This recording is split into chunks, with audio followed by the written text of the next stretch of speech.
Welcome into 49ers Access. My name is Sterling Bennett, and we have officially made it to NFL roster cutdown day. If you're listening on the audio podcast platforms, I think you have 12 hours until rosters had to be cut down from 90 men to 53 men. And if you're watching live on YouTube or Facebook Live, well, you have less than 24 hours for NFL teams to, again, cut their rosters down from 90 total men to 53. And we're going to dive into all of that today. Who is going to make the Niners roster, who is going to get cut off the Niners roster, and which players might be on the practice squad when it's all said and done. If you kindly would like, share, subscribe. What's up, Raphael562 Niners in the comments. Hope you're having a wonderful, Monday now? The days are going by so fast. But without further ado, let's dive into the San Francisco 49ers 2024 53-man roster prediction.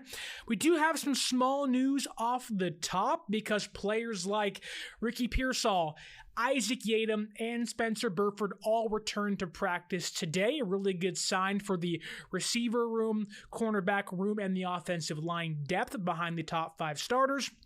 Also, linebacker D. Winters and edge rushers Leonard Floyd and Yetur Gross-Matos did not practice today. Floyd is considered day-to-day. Gross-Matos is considered week-to-week, and it is unknown how long D. Winters could be ruled out. So maybe some potential roster construction changes happening because of those injuries. And San Francisco has already cut 5 players off their roster. Receiver John Trey Kirkland, running backs Matt Breida and Keyshawn Vaughn, and guard Lewis Kidd, along with punter Presley Harvin III. So with that out of the way, let's predict the San Francisco 49ers 2024 53-man roster, starting with the quarterback position. This is, I think, one of the clear-cut easiest positional groups to predict on the roster. Obviously, Brock Purdy is this team's starting franchise quarterback. Going to pay him a crap ton of money after this year is over with. And behind Brock Purdy, you have Brandon Allen and Joshua Dobbs making the roster. Not exactly sure who is going to be the clear-cut, bona fide number 2 quarterback. I think it might change on a week-to-week basis depending on who San Francisco is playing in the upcoming game. But I think the top 3 quarterbacks are kind of set in stone: Brock Purdy, Brandon Allen, and Joshua Dobbs. I also believe Tanner Mordecai, rookie out of Wisconsin, I think they want to keep him on the practice squad, knowing the injury history under Kyle Shanahan's regime with the quarterback position. It might behoove him to retain a 4th quarterback in case of emergency. So the quarterbacks this year will be Brock Purdy, Joshua Dobbs, and Brandon Allen, with Tanner Mordecai being on the practice squad. Moving along here to the running back position, I think San Francisco will keep 4 running backs and 1 fullback. The fullback is obvious. He's the only one rostered, that being Kyle Juszczyk, but I think they're going to keep 5 total tailbacks. Christian McCaffrey, Offensive Player of the Year last year. He and Kyle Juszczyk will be your 2 halfback and fullback starters. Behind them, though, I think Jordan Mason will be this team's running back number 2, with Elijah Mitchell and rookie Isaac Guerendo being there not just in case of emergency, but ultimately I think there will be this rotation behind Christian McCaffrey. Kyle Shanahan said in the offseason, leading into training camp, they want to not exactly limit, but almost keep Christian McCaffrey fresh. And I think having Elijah Mitchell, Jordan Mason, and Isaac Guerendo behind him, all being utilized in some form or fashion, would definitely keep Christian McCaffrey healthy, especially when you want to limit his snaps in between the tackles. For Elijah Mitchell, I don't see him getting cut, nor do I see him getting traded, but I do see Isaac Guerendo eventually supplanting him as this team's RB number 3, while he becomes this team's primary kick returner. The practice squad, though, I think is where many fans have their focus, is because Cody Schrader, it's always tough to judge a running back in the preseason. Most running backs are playing behind backup offensive linemen who are not going to be rostered this year or any year. That being said, Cody Schrader, I think, was kind of a victim of playing behind players like Nick Zakel. I think it's Isaac, forgetting his last name, but Drake Nugent, other players that maybe are more prone to be good pass blockers, not run blockers. I think Cody Schrader was kind of a victim of that, mainly running behind Jalen Moore for 2 games and Colton McKivitz for a couple games. It wasn't exactly what you wanted from a running back because the offensive line really wasn't that great for him. But I think Cody Schrader becomes a practice squad piece. I think he becomes an emergency kick returner. Let's say if Guerendo or Cowing happen to go down. But also I believe Matt Breida, who was already released this morning, becomes the veteran practice squad running back. That way, in case Mitchell goes down, which has happened plenty of times, or on the off chance, fingers crossed doesn't happen, Christian McCaffrey goes down, you have a vet that knows the offense, knows the system that Kyle Shanahan would be more comfortable going to compared to Isaac Guerendo or Cody Schrader. But there you have it so far. Quarterbacks, Brock Purdy, Brandon Allen, Joshua Dobbs.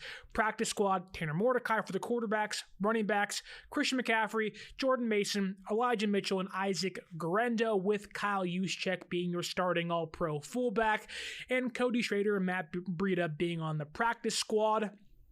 Which takes us to the receiver room. We already have comments here from Niner Gang 209 saying, I hope Ricky can stay healthy. What's up, Papa J? Hope you're having a wonderful Monday. And yes, that brings us to the receiver room that actually has 2 big questions, both of them being Brandon Ayuk and the health of Ricky Pearsall. I'm still of the mindset that Brandon Ayuk gets re-signed or at least plays on the 5th-year option. I'm not buying into him getting traded to Pittsburgh or Washington, although the avenues for those outcomes are definitely still open, unfortunately. But then Ricky Pearsall, back at practice today for the first time, I think, in 2 weeks. Didn't play a single snap in the preseason. So some big questions there as to, are you going to have Ayuk and can Ricky Pearsall stay healthy? But that's not going to really change my predictions for the 53-man roster, mainly at the wide receiver position. Deebo Samuel, Brandon Ayuk, and Jawan Jennings are going to be your 3 starting wide receivers. Behind them is going to be Ricky Pearsall, Chris Conley, and Jacob Cowing. You're not going to cut 2 rookies who you drafted this year, especially a first-round pick. Maybe Ricky Pearsall goes on IR, but with him back at practice today, doesn't look likely.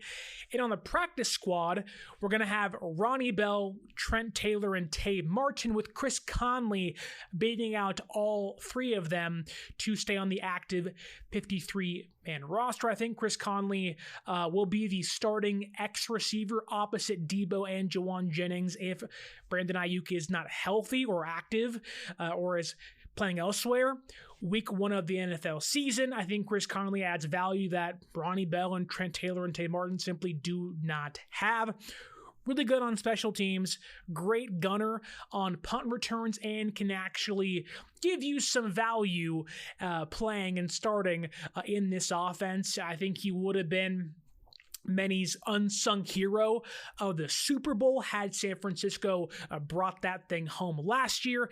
And I think players like Ronnie Bell, Trent Taylor are going to kind of be the pseudo punt returner potential players. I don't see a future in which either one of them does much this season, but I think at the moment you do want to keep Ronnie Bell.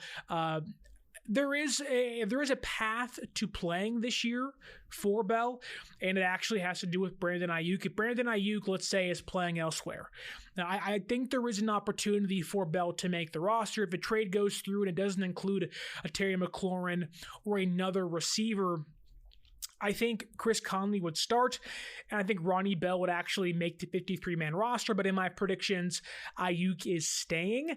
I also think if there's an injury, Ronnie Bell is the first person you call upon.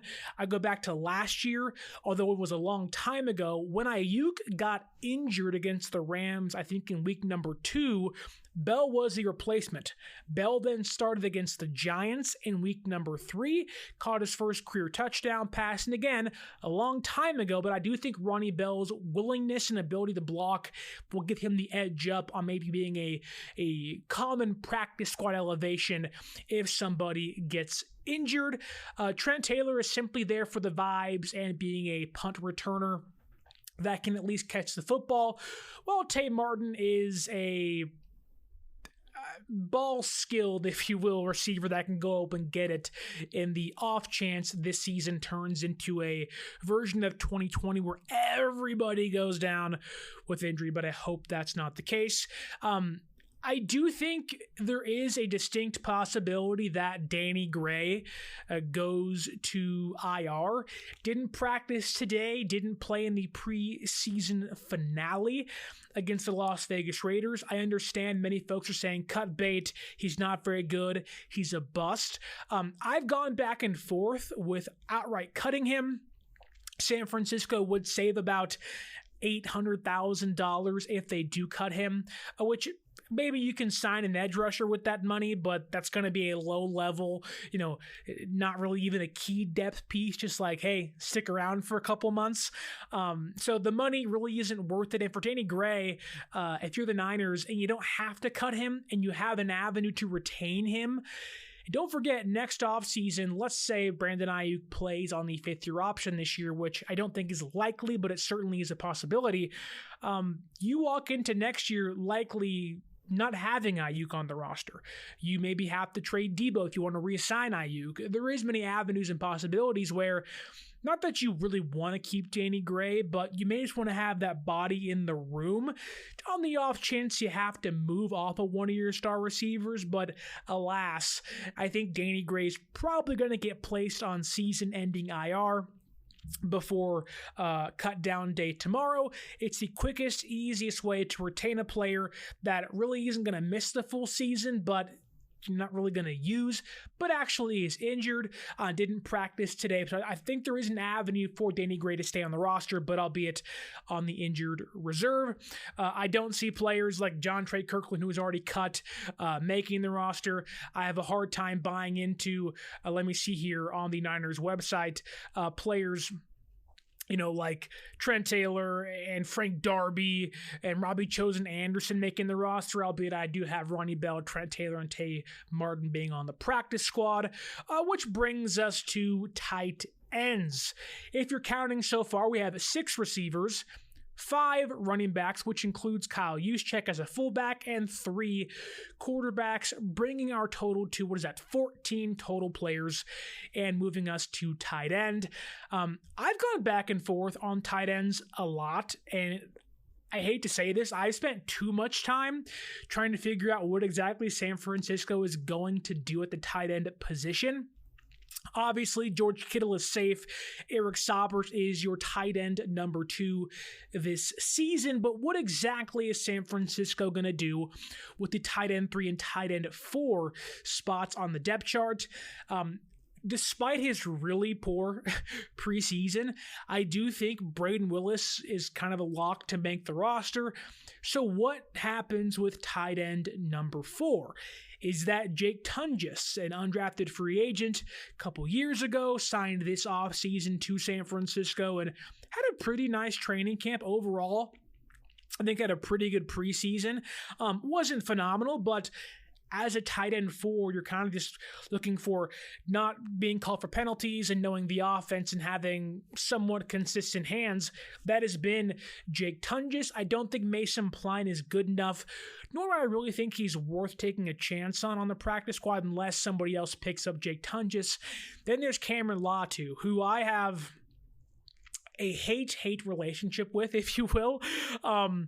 His last preseason game was by far his best performance of his career thus far, but I'm just not sure exactly if he's worth keeping around. Yes, he's 6'5". Yes, he has the frame, 6'5", 245 pounds. The body is built for the NFL, but it doesn't seem like he knows how to use it just yet.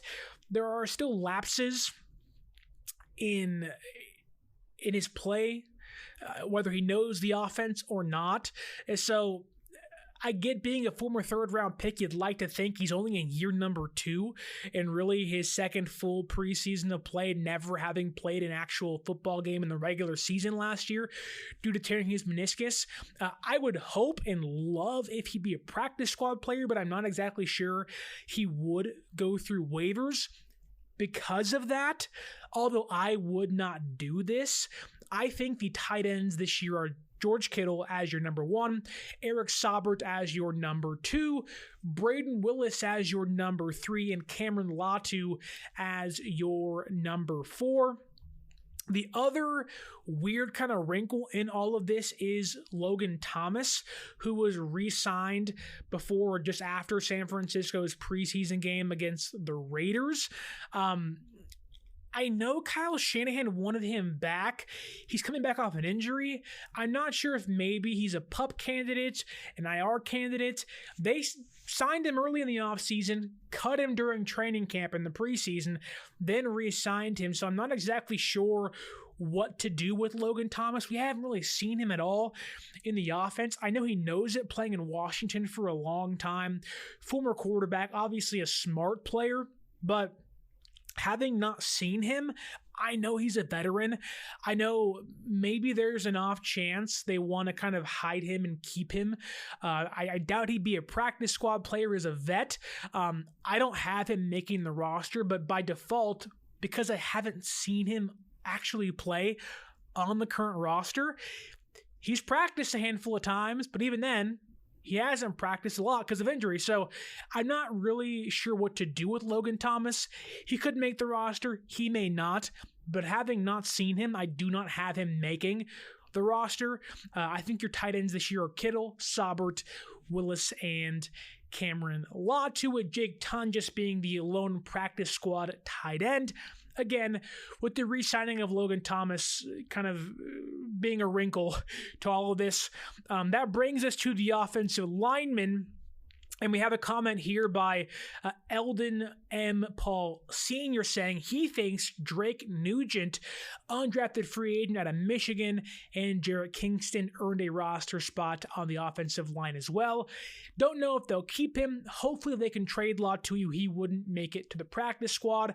The Latu thing is certainly a confusing one. There's so many avenues and angles and paths to take with Cameron Latu, but sticking with the offensive line for a second, in my opinion, I would prefer outright cutting Cameron Latu and keeping an extra offensive lineman. I'd rather have 10 offensive linemen than 4 tight ends, but that's just me. Obviously, your starters are locked in place. Although Trent Williams has not returned to the team just yet, I think they're going to get something done with him, and he will be there against the New York Jets in week number 1 and blocking Brock Purdy's backside. Aaron Banks will be healthy enough by week 1 to play. Hopefully, he practiced or I think he did individual drills on the side today, so a good sign there. Jake Brendel is your starting center. Rookie Dominic Pooney is your starting right guard, and Colt McKivitz is your starting right tackle.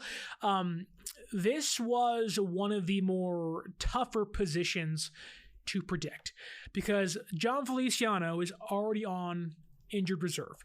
Going to miss probably 4 to 6 weeks. He'll come back in the early portion of the season, but likely become a depth piece unless Dominic Pooney or Aaron Banks go down or struggle during the season, which leaves us with Jalen Moore, Spencer Burford, Jarrett Kingston, and Chris Hubbard being your backups. I know in that grouping there is no backup center. That's why the tight end position is so confusing to me. Again, I would outright cut Cam Latu, but you have to have 53 men, and there were too many other players I wanted to keep. Nick Zakelj and Ben Barch are your practice squad offensive linemen this year, which again, keeping Nick Zakelj as the backup center or Ben Barch as the backup center may may make San Francisco lean that way. It makes sense. And Drake Nugent, I just couldn't find a spot for him, although he was really good this year. They gave, I think, a little bit of guaranteed money to Ben Barch and Nick Zakelj, being Brock Purdy's former roommate, having played primarily guard and backup center throughout the training camp and preseason. I think they want to keep both of those players. I don't know if someone else would pick up Drake Nugent. Maybe they would. Maybe they wouldn't. I have a hard time believing Drake Nugent actually makes any NFL roster in his first year. But could be a player like Jason Poe in previous seasons that kind of bounces around from practice squad to practice squad, but ultimately in year 4 or 5 can be a depth piece and play in the NFL for a long time, which could inevitably bring him back to San Francisco next year. I just couldn't find a place for him on the practice squad. And I think you want to keep as much talent on the practice squad this year that you can. And not just like, oh, they're a talented player, but ultimately guys you believe in can actually step up and step in if someone else goes down. I don't love Jalen Moore being this team's backup left tackle. Maybe they cut Moore and put Chris Hubbard over there, but then you don't have a backup tackle.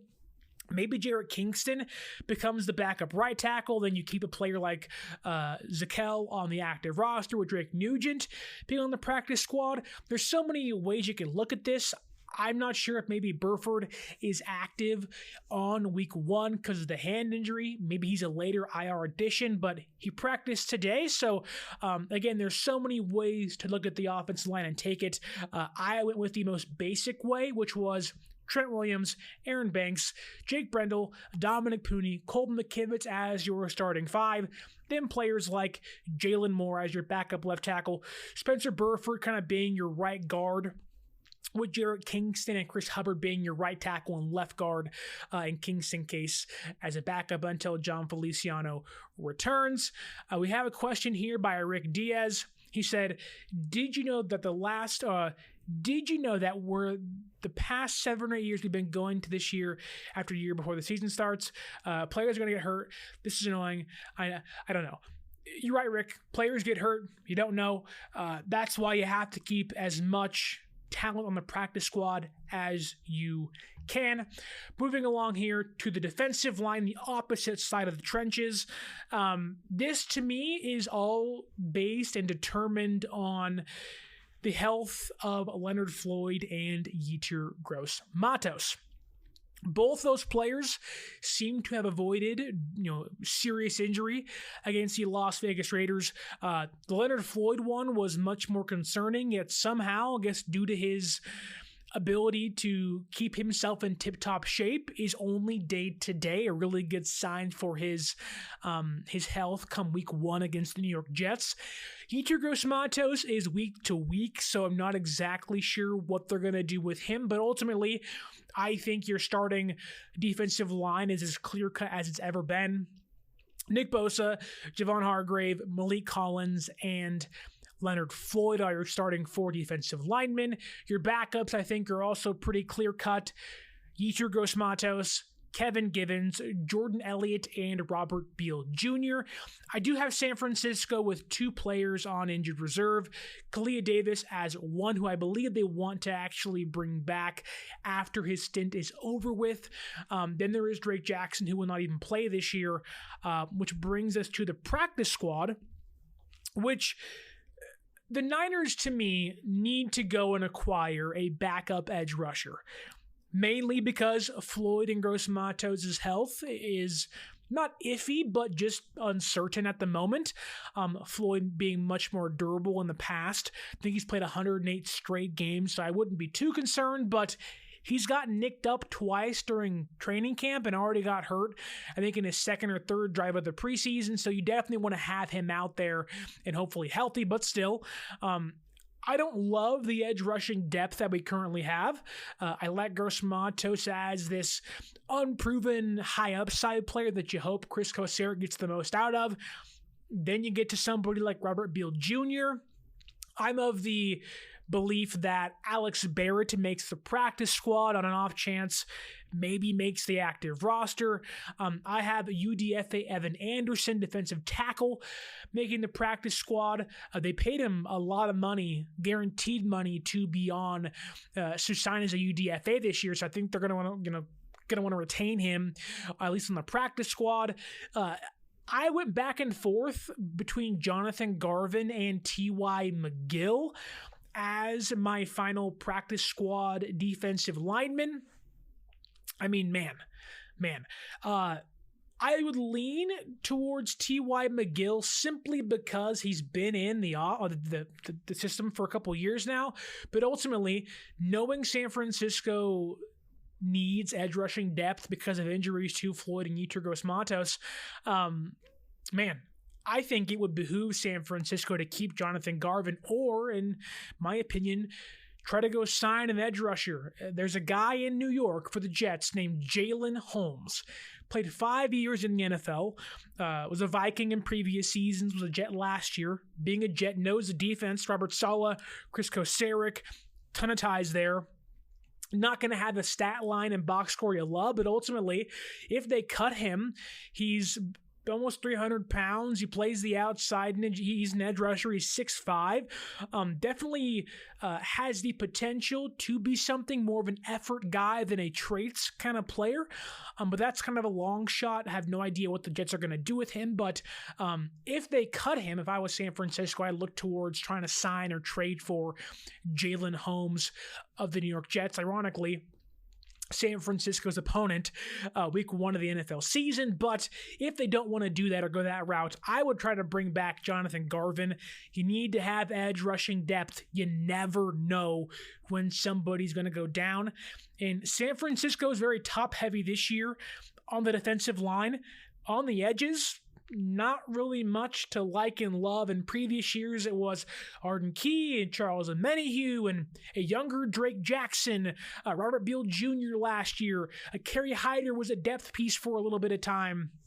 This year, it's much more Yetur Gross-Matos, Robert Beal, then a bunch of guys that are either vets or journeymen or players you're not really sure of. I would almost be guaranteed they're going to look elsewhere to bring somebody else in. But if they don't, I would not be shocked if they keep Alex Barrett and Jonathan Garvin on the practice squad, elevating them on a week-to-week basis.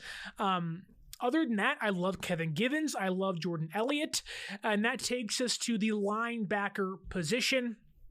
This one, quarterback's pretty clear-cut. Receiver, to me, is pretty clear-cut.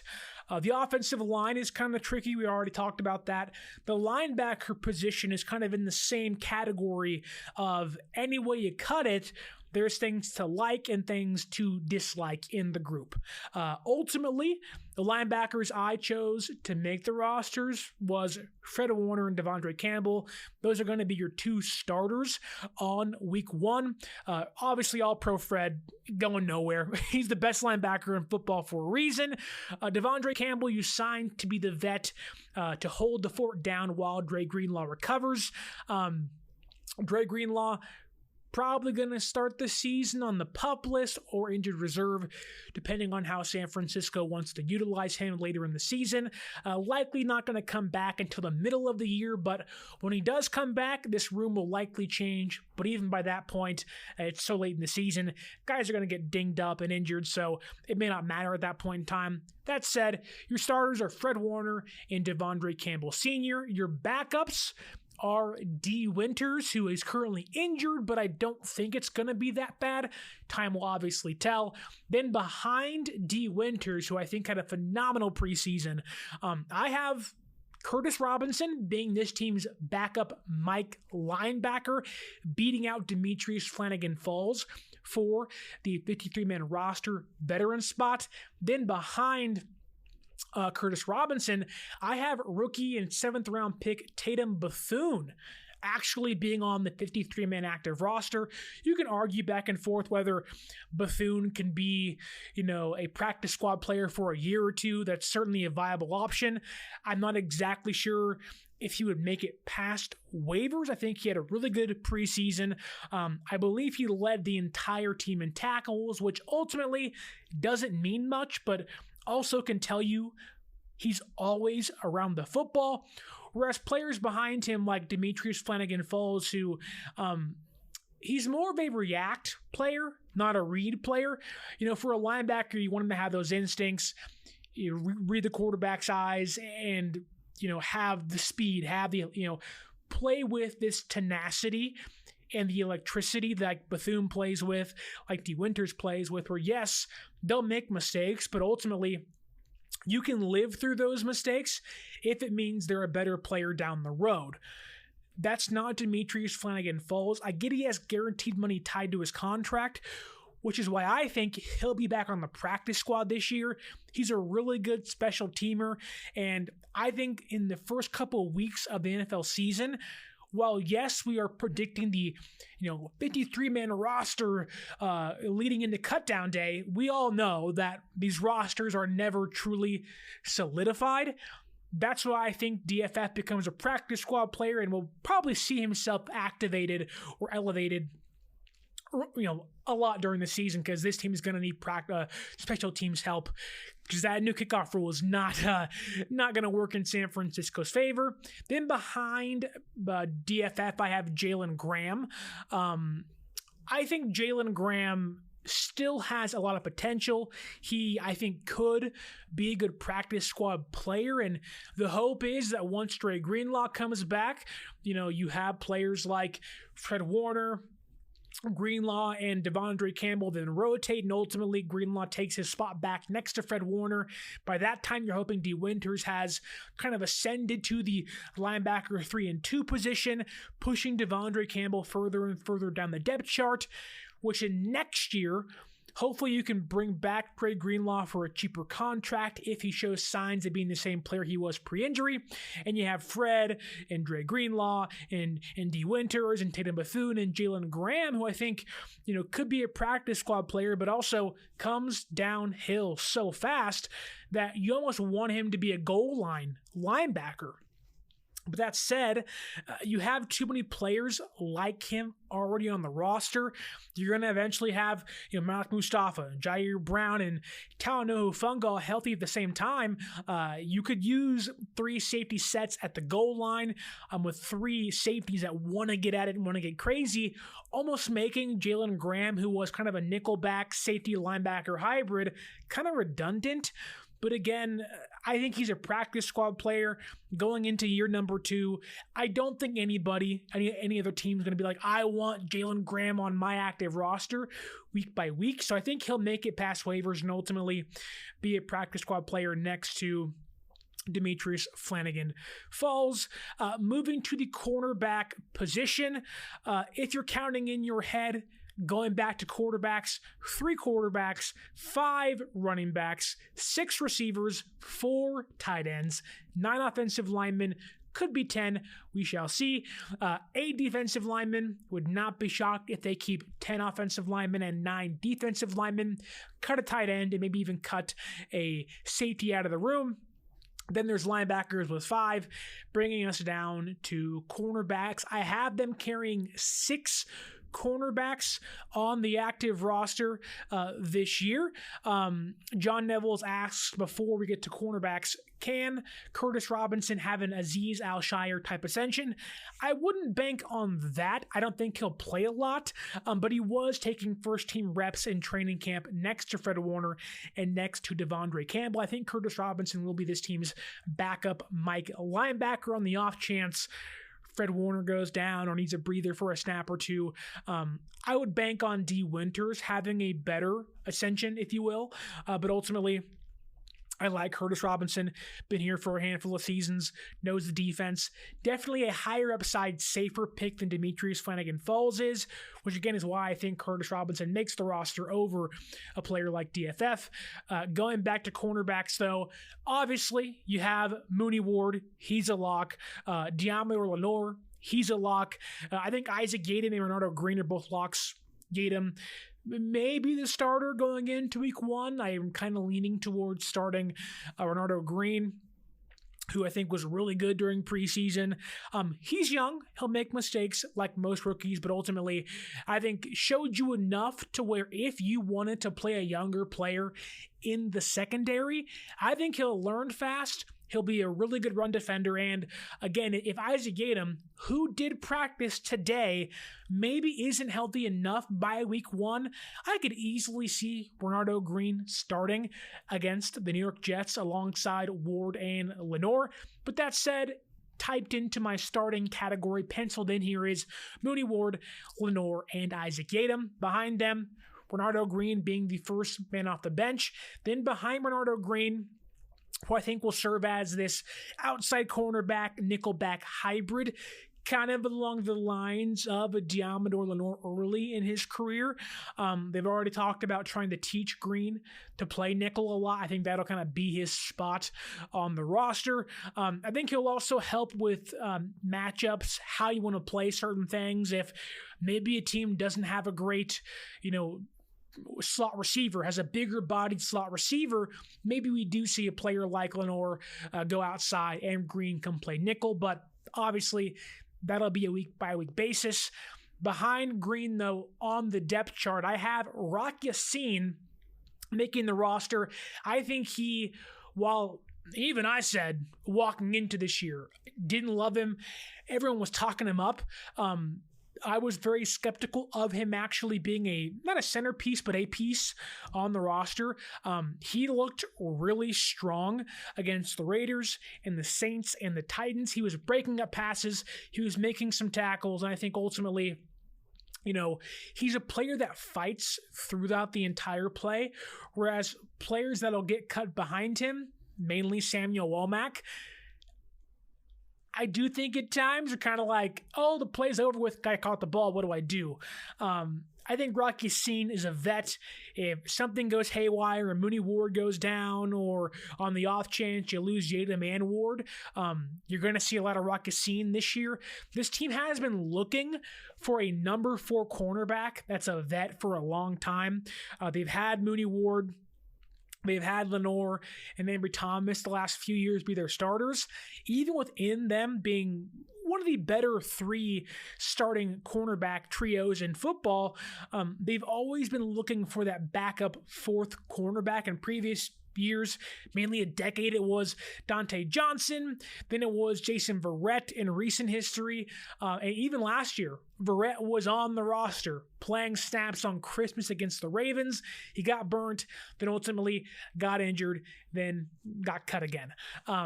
So I think Rock Ya-Sin gives them exactly what they're looking for. Yes, you have Bernardo Green this year. He'll be your 4th cornerback, but in a weird way, Rock Ya-Sin also becomes a more stable 5th cornerback option. He's played for about 4 or 5 years in the NFL with the Colts, former 2nd-round pick, also with the Ravens last year. He's a solid enough player that if someone goes down, you're not going to love him being out there. Nobody likes their 5th cornerback starting, but it'll give you a higher floor and a much lower ceiling than, say, a player like Samuel Womack, who I think doesn't make the roster. In fact, I don't even have Samuel Womack being on the practice squad this year. I think he wouldn't make it through waivers. He's a young player. I think another team would like to have him on their team, mainly a team like the Vikings or maybe a team like the Dallas Cowboys, who already lost Ron Bland for a long time.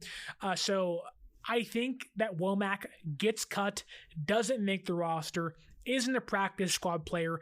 I think Rock Ya-Sin and Darrell Luter Jr. beat him out. Then I have Chase Lucas, who has nearly 300 special teams snaps making the practice squad. I think there is a case to be made that if you want to keep Darrell Luter Jr., maybe you'd opt to cut Rock Ya-Sin and have him be your veteran practice squad player. But I'm not entirely certain after the preseason that he had that a team wouldn't scoop up Rock Ya-Sin, which is why I lean towards Chase Lucas being the practice squad elevation week by week special teams player. Really good one at that. And I think there is an opportunity once Talanoa Hufanga comes back. You have players like George Odom, Curtis Robinson. And then you have players like Chase Lucas and Demetrius Flanagan-Falls kind of being practice squad special team elevation players, which only makes your team stronger. There is a case also to be made that Darrell Luter Jr. isn't worth keeping. I would push back a lot on that. Going into year number 2, yes, there's ups and downs, there's broken coverages here and there, but Samuel Womack just wasn't that good. A lot of missed coverages. Although Womack is a lot better, I think, in run defense than Luter is. Luter is that bigger-bodied outside cornerback where if you have someone, say like A.J. Brown, who is phenomenal, maybe a team has Drake London or Keenan Allen, and let's say you're just you're at your cornerback room is just beaten up and broken. I'd much rather have Darrell Luter Jr., who would still probably get burnt over and over and over again by those said receivers, but ultimately his body would at least hold up, wouldn't get pushed back, and I think with time would actually learn a lot quicker. Don't forget, Samuel Womack was supposed to be this team's starting nickelback a handful of years ago. In 2022, showed some promise on special teams, was shown to be a pretty good gunner, then got hurt, then wasn't active for the majority of the season once he got healthy last year. I think his time is kind of over in San Francisco, and I think they're going to walk into this year with Mooney Ward, Lenore, Isaac Yiadom, Bernardo Green, Rock Ya-Sin, and Darrell Luter Jr. A younger group than previous seasons with Green and Luter making the actual active roster. Then I think you have probably the deepest cornerback room under Kyle Shanahan, where they're not going to be, scavenging the other teams' practice squads or free agency hoping to find the depth piece. You're going to have a pretty good depth behind your starters, which is great to have for the first time in a long time, where in previous years you needed those guys. Manuel Mosley going down, Barrett going down, Sherman having injuries. Later in his career in San Francisco, you have depth to hopefully keep you afloat if somebody else goes down, which brings us to safety. I think San Francisco is going to have 4 safeties on the active roster this year. I think Ambry Thomas will be a injured reserve player this year if he's not cut. It makes sense to put him on IR, retain his rights, and see where that goes.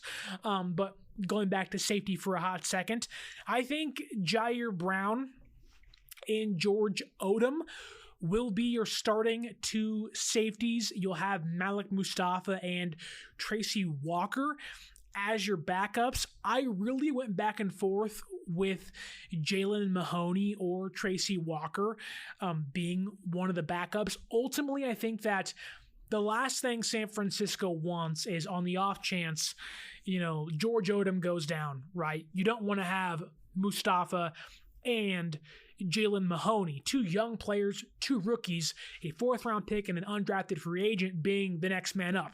Now, I do think that in the near future, there's going to be a conversation of, is Malik Mustafa the best safety on the roster? Whether it's week 8, whether it's week 16, whether it's next season, I think Mustafa has the potential to be better than Jair Brown pretty soon, and Jair Brown's a darn good safety, but I do think they're going to want that vet behind Jair Brown in case, you're going to see him play, in the box a lot this year. You're going to see him try to make tackles in the backfield. We've already seen it against the Raiders and the Saints, forced to fumble in 2 games so far in preseason, being a really good tackler. I think you want to have a vet behind him, kind of like the pseudo Tashawn Gibson this year. That'll be your George Odom, with Malik Mustafa serving as the Talanoa Hufanga, kind of like how Hufanga was early in his career behind Jimmy Ward and Jaquiski Tart. Then once Hufanga comes back, you cut Tracy Walker, and your 4 safeties this year are Jair Brown, George Odom, Mustafa, and Hufanga. That'll be later in the year, though. San Francisco is trying to decide whether to keep Hufanga on the active roster or ultimately put him on IR, give him more time to recover, which I think would be the smartest option. You never, ever, ever want to rush knee injuries back. Achilles with Greenlaw, the ACL with Hufanga. You want to take your time with those. You never know. One cut and the guy's out for the entire year again, and the career's entirely changed. Play it safe, working back slowly. I think you have the bodies, you have the playmaking ability in the secondary to not have to rush Hufanga back. And if George Odom, by off chance, starts to struggle, start Malik Mustafa. See where it goes. You have Tracy Walker back there. He played for a long time in Detroit. They know what they're doing. But I think they'll carry 4 safeties: Brown, Odom, Mustafa, and Walker. Jalen Mahoney, who quietly had a really good preseason, a really good training camp. I'm sure some of you were like, who is that guy? He was pretty good. Vanderbilt, defensive back, really good on special teams. I think ultimately, could maybe not be a vital piece, not even a backup, but I think there could be a future if he continues to progress and grow where he can be this team's 4th safety. He can be that kind of tweener cornerback, safety-like player where on the off chance you lose a couple cornerbacks or you lose 2 safeties, Mahoney could step in and be a younger safety. Keep in mind, Taylor Hawkins got cut earlier during the training camp preseason session, so he's not back on the team this year. I think they'll ride with Mahoney being the lone safety on the practice squad. Then once Hufanga comes back, Brown, Odom, Mustafa, and Hufanga. And maybe on the off chance you can trade Tracy Walker for a team that needs an accomplished veteran depth piece, bringing us to the final positional group on the roster. Can I ask you a question? Do you even care about the special teams unit? It's going to be Jake Moody, who was really good during the preseason. Fingers crossed that carries over into the regular season. Tabor Peppers, your long snapper again, and Mitch Wisnowski is your punter. That's pretty straightforward. Who cares? But that is your 53-man roster. 3 special teamers, kicker, punter, long snapper, 4 safeties, 6 cornerbacks, 5 linebackers, 8 defensive linemen, maybe some more, probably some more, 9 offensive linemen. I can see them carrying a 10th, 4 tight ends. I would keep 3. That's just me. That wasn't supposed to rhyme, but, well, I have the time. That was cringy. I apologize. 6 wide receivers, 5 running backs, and 3 quarterbacks. Your 2024 practice squad is Tanner Mordecai, Cody Schrader, Matt Breida, Ronnie Bell, Trent Taylor, Tay Martin, Jake Tungis, Ben Barch, Nick Zakel, Alex Barrett, Evan Anderson, Jonathan Garvin, Demetrius Flanagan Falls, and Jalen Graham, with Chase Lucas and Jalen Mahoney rounding out the 16-player practice squad. Tell me what you think down below of my 53-man predictions. The 6 receivers, again, if I can remind John Neville's here, it's Debo, Ayuk, Jawan Jennings, Ricky Pearsall, Chris Conley, and Jacob Cowing.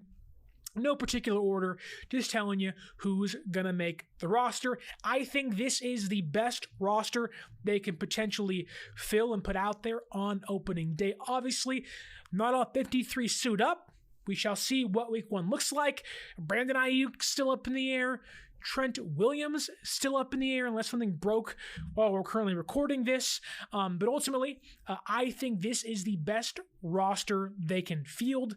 They may sign a player. They may trade a player away. I can see them trying to trade Tracy Walker. I can see them trying to trade either Nick Zakel or Ben Barch. Sometimes, if you have a player that is not going to pass through waivers, it's beneficial to you to ask other teams, can I have a 7th round pick in exchange for XYZ player? Sometimes it works out. Go back a handful of years ago when this team traded Jonah Griffith to the Broncos for a 5th round pick. You never know what other teams may want. If it were me and the Jets cut Jalen Holmes, I'm looking at him to be brought in to be another edge rusher. But that is it. That is your 2024 San Francisco 49ers 53-man roster prediction. It'll be a long comment, but drop your roster predictions down below. We are less than 24 hours away to roster cut day. They've already cut players like John Trey Kirkland, Matt Breida, Keyshawn Vaughn, Lewis Kidd, and Presley Harvin III. Many more to come in the next few days. It's an exciting time, also a sad time for the players that get cut, but we all know that even though a roster is set in stone for 53 players, doesn't mean it's actually set in stone. People are going to get cut, injured, waived, signed, and traded all year long, so stay tuned. The roster is going to change and be liquefied all year long. We know this. It's going to be a fun season. I hope, as John Nevels says here, did Danny Gray not playing in week 3 a sign of the team trying to keep him hidden? No, I think Danny Gray, who didn't practice today, is going to go on IR. They're going to hope, fingers crossed, next year he clicks, but ultimately, they just want to keep him around. Why would you not want to keep that speed around? Albeit it's not been great, been pretty bad. It's a body that you don't have to cut. Put him on IR, shelve him for another season. Hopefully he grows and improves his game in that time. But that was it. Send your roster predictions down below. Tell me what you think of mine. Was I wrong? Was I right? We'll obviously see tomorrow, I think 1 p.m. Pacific Standard Time. That is when roster cuts have to be finished. My name is Sterling Bennett. Kindly asking you to like, share, subscribe. Leave that review if you could. Follow us on social media at 49ers_access is the X or Twitter. 49ers.access is the Instagram. If you want to watch the San Francisco 49ers play this year, go to SeatGeek.com, find the seats you want, home or away game, does not matter.